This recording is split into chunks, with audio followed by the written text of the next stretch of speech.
Welcome to Boo Boo Kids Show. एक समय की बात है, दूर एक देश में रमन नाम का एक लड़का रहता था और वह अपने माता पिता से खूब प्यार करता था। रमन बहुत ही अच्छा लड़का था और इसी वजह से सब उसे खूब पसंद करते थे। लेकिन रमन जिस देश में रहता था वहाँ का राजा बहुत ही क्रूर था। वहाँ के राजा से सब डरा करते थे। रमन रोज अपने आसपास देखता कि राजा के सैनिक लोगों को बेवजह तंग किया करते थे।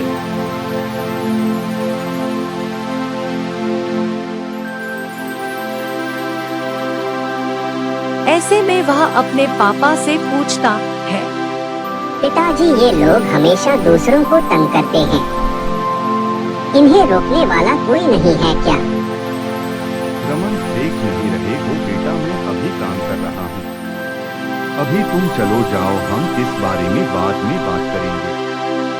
लेकिन रमन तो ठहरा जिज्ञासु लड़का।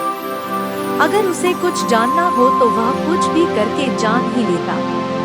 ऐसे में वह अपनी माँ के पास गया और माँ से वही सवाल पूछा। माँ, ये लोग हमेशा दूसरों को तंग करते हैं। इन्हें रोकने वाला कोई नहीं है क्या? इन्हें सिर्फ एक आदमी ही ऐसा करने से रोक सकता है। और वो कौन है माँ? बताइए ना, जल्दी बताइए। अरे मेरे लाल, इतनी भी क्या जल्दी है? क्या करोगे जानकर? आप बताइए ना, मुझे जानना है। वो राजा है बेटा। ये सारे सैनिक उन्हीं के हैं और वही इन्हें रोक सकते हैं। तो वो इन्हें ऐसा करने से रोकते क्यों नहीं? क्योंकि हमारे राजा अच्छे राजा नहीं है। वो लोगों को खूब परेशान करते हैं और जो मिल जाए उसे सजा सुना देते हैं। माँ, मैं इन सैनिकों से लड़ूंगा और सबकी राजा से रखवाली करूंगा। तुम तो बहुत छोटे हो, तुम्हारे पास कोई सेना भी नहीं है और ना ही तुम्हारे पास कोई जादुई ताकत है। तो फिर तुम कैसे राजा से लड़ोगे?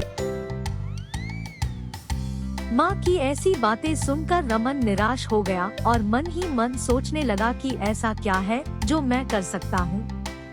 अब रात का समय हो चला था और रमन के मन से वह बात घर कर चुकी थी। रमन सोते सोते एक ही बात सोच रहा था कि आखिर कैसे मैं राजा से लड़ सकता हूँ। यह सोचते सोचते वह भगवान से विनती किया और कहा कि हे भगवान, मुझे शक्ति दो कि मैं राजा को हरा कर देश के लोगों की रक्षा कर सकूं।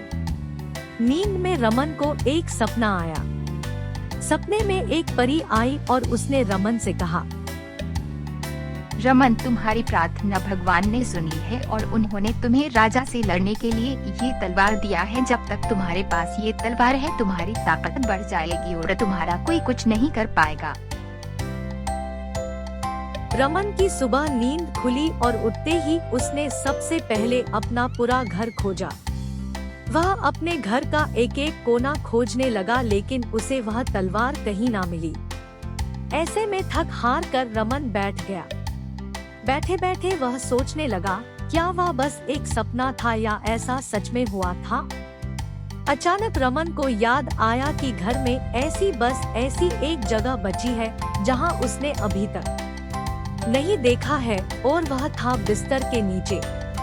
उसने तुरंत अपने बिस्तर के नीचे झुककर देखा और उसे वहां एक चमकीला तलवार मिला। तलवार को देखते ही वह उसे तुरंत बाहर निकाला। उस तलवार की चमक अन्य सभी तलवारों से अधिक थी और तलवार दिखने में जादुई लग रही थी, जैसा कि परी ने उसे कहा था। अब रमन तलवार को हाथ में लिए राजा के महल की ओर चल पड़ा।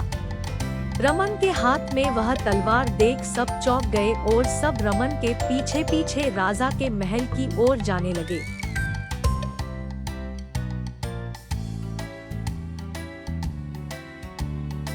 जैसे ही रमन महल के दरवाजे की ओर पहुंचा तो महल के 3 सिपाहियों ने उसे रोकने की कोशिश, लेकिन उस तलवार की वजह से कोई भी रमन के सामने नहीं टिक पाया।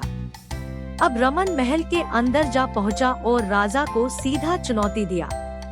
एक छोटे बच्चे को अपने सामने देख राजा हंसने लगा और कहा, बच्चे, ये उम्र तुम्हारे खेलने की है, चलो जाओ और तलवार यही छोड़ दो। यह सुनकर रमन ने राजा पर सीधे हमला किया और दोनों के बीच लड़ाई चालू हो गई।